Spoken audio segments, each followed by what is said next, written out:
Have you ever walked into a room feeling fine? And then somewhere along the way, your nervous system got hijacked. You are just up to here and you don't really know why? What if I told you that not all of your emotions are yours? People who are neurodiverse are highly sensitive, but they also have low filtering. So what happens when we're exposed to other people's emotions? Well, we experience them too. And we don't have that filter to kind of boot it out or subdue it. An overwhelmed empath isn't just someone who feels deeply. It's someone whose nervous system has trouble differentiating between self and others. Let's play a little game, shall we? Called Whose Emotion Is This? Step 1. Notice, what are you feeling right now? Are you feeling calm? Are you feeling anxious? Are you feeling on edge? And step 2, locate that feeling. Where did that originate? Did it start with me? Or after interacting with someone? When did I start to feel not right? The thing you're feeling. Does it match your actual situation? Is the feeling that you're feeling proportionate or related to what's going on in your life? Empathy for others doesn't require owning their emotions too. They have theirs and you have yours. And it can be really hard to separate. You need to stop emotional over-responsibility. You are not responsible for fixing, stabilizing, or regulating others. That is on them.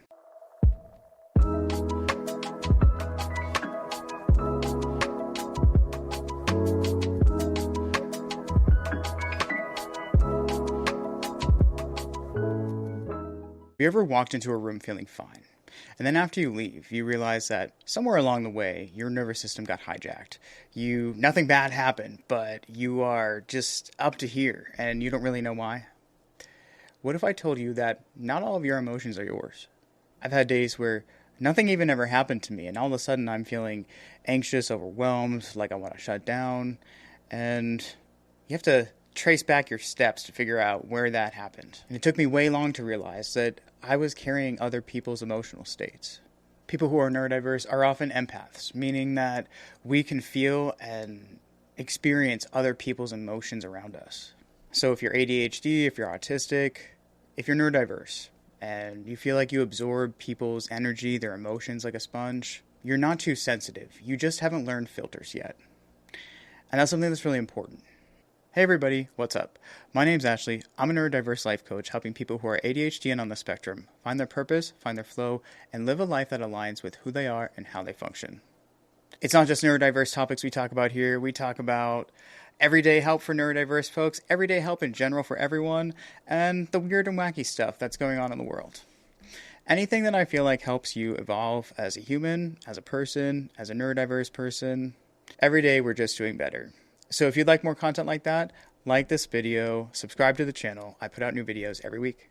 For my neurodiverse peeps out there, I've made an ebook just for you. It's free, and it's a guide to help you regulate, help you understand yourself better, and just make small improvements every day. It's called the Neuro Navigator, and the link is in the description. Being a neurodiverse empath, it's not a mystical label. It's actually a nervous system pattern. People who are neurodiverse are highly sensitive, but they also have low filtering. So what happens when we're exposed to other people's emotions? Well, we experience them too. And we don't have that filter to kind of boot it out or subdue it.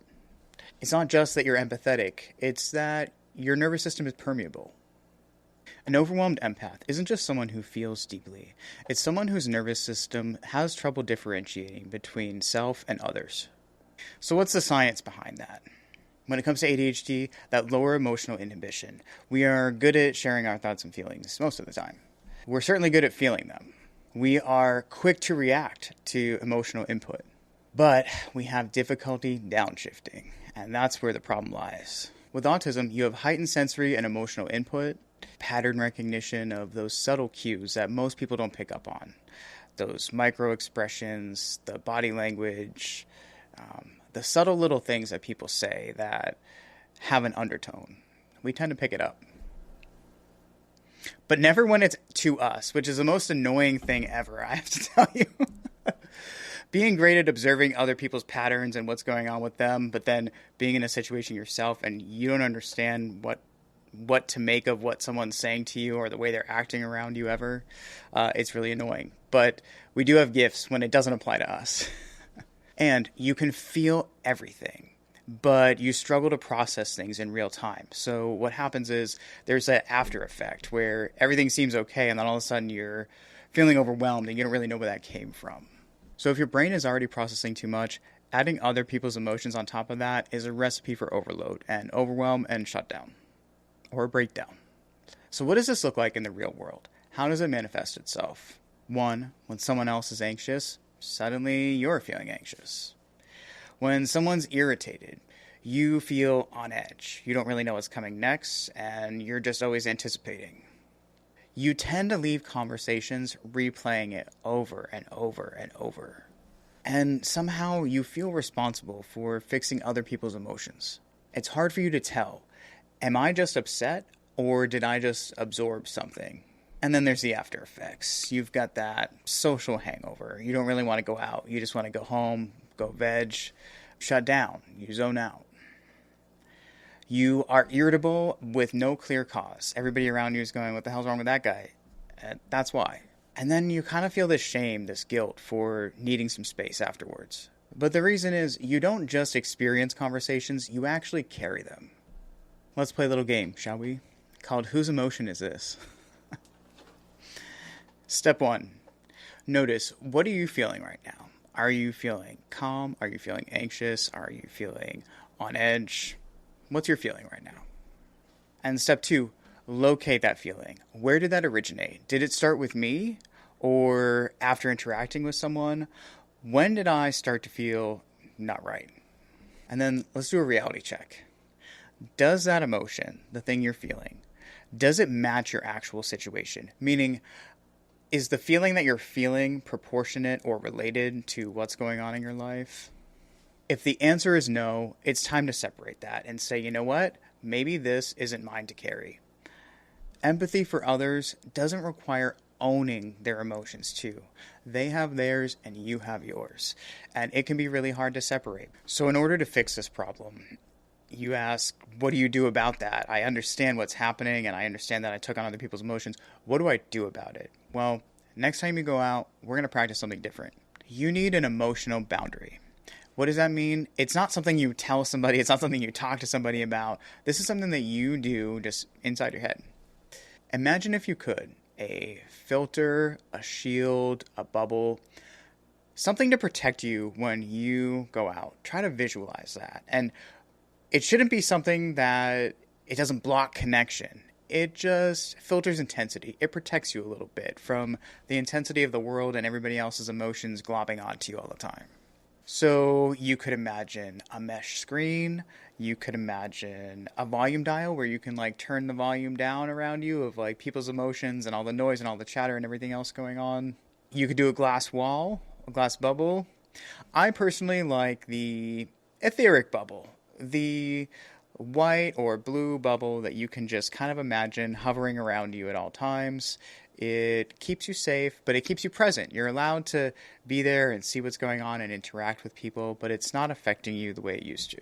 I know it sounds silly, but the more you imagine that, the more it becomes real, and you're just kind of manifesting this energy that keeps people from globbing onto you. And a lot of times they don't even know they're doing it. They're just feeling their feels and they're in the moment. And sometimes people, they don't really know that they're energy vampires. They're just talking to you because they appreciate you, because you're a good listener, because you're on the spectrum or whatever. The thing about us neurodiverse folks, in a lot of ways, we are good listeners and we can see things that other people can't in so many ways. So unfortunately, the people who are in the most distress, they fucking beeline for us as soon as they see us at the party. Because something about this face says, please come tell me all your problems. And luckily that's what I do for a living. But I've had to learn to shield that.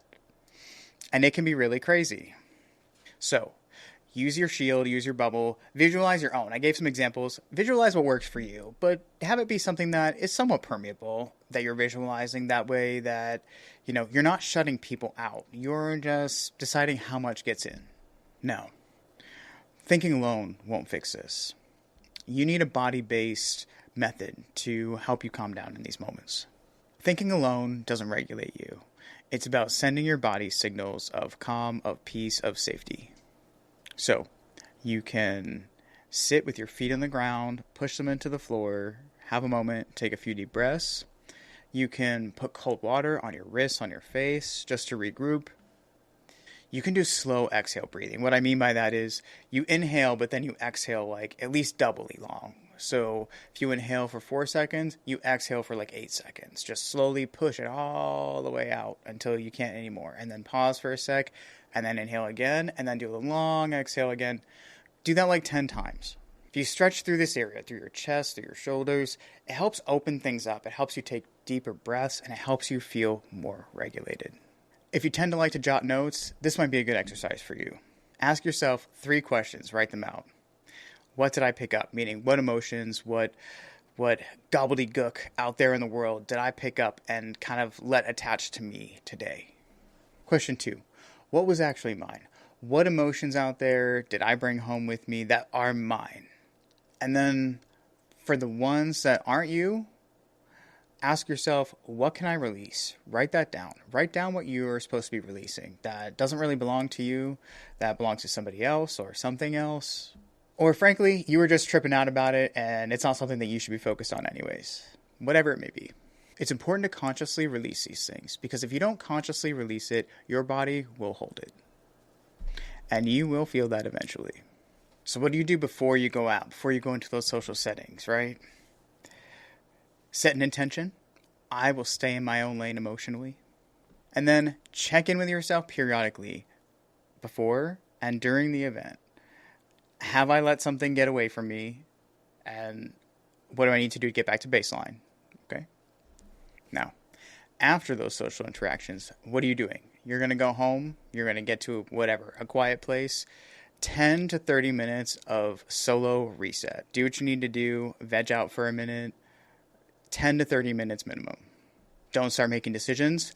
Do not jump into the next task. 10 to 30 minutes to yourself. Don't overanalyze the conversations you were just having. None of that. That recovery time, it's not weakness, and you need to stop viewing it that way if you are.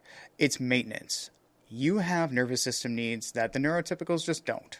And you have to honor them because otherwise things can pile on you and they get worse and worse.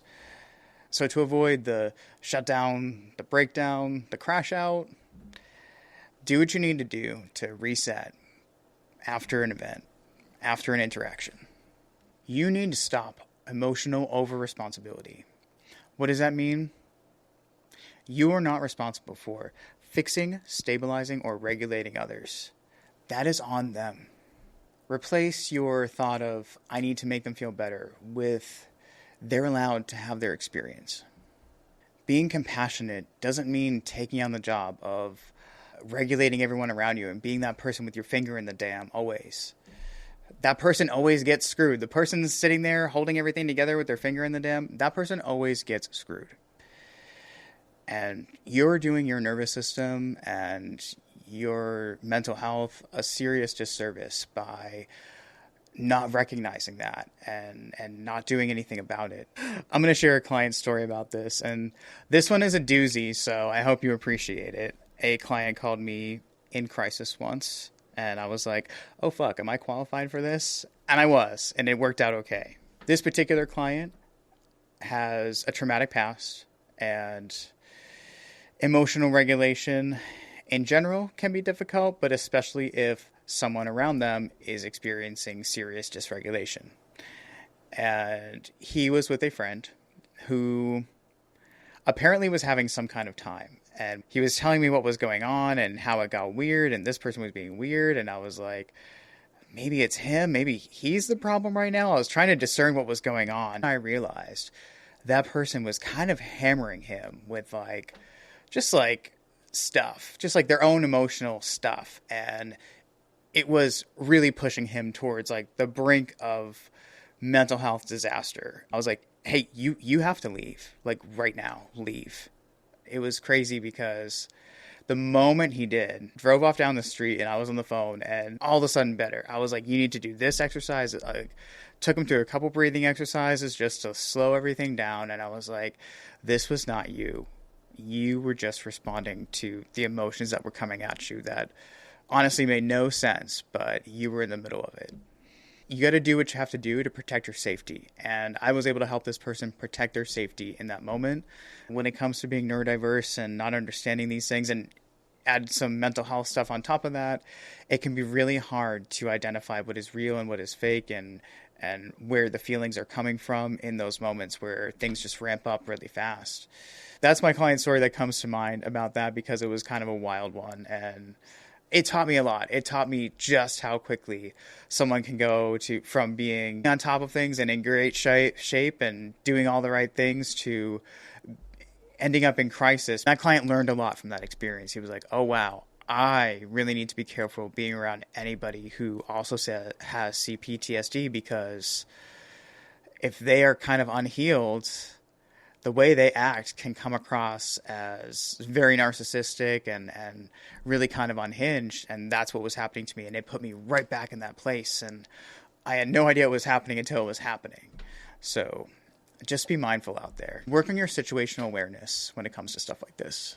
Because every now and then, even if you've done that work on yourself, something sneaks up on you and it's unexpected, and how you react in the moment. Phone a friend for help if you need help, but remove yourself from the situation if you have to, and do your emergency protocol to regulate yourself and take a break.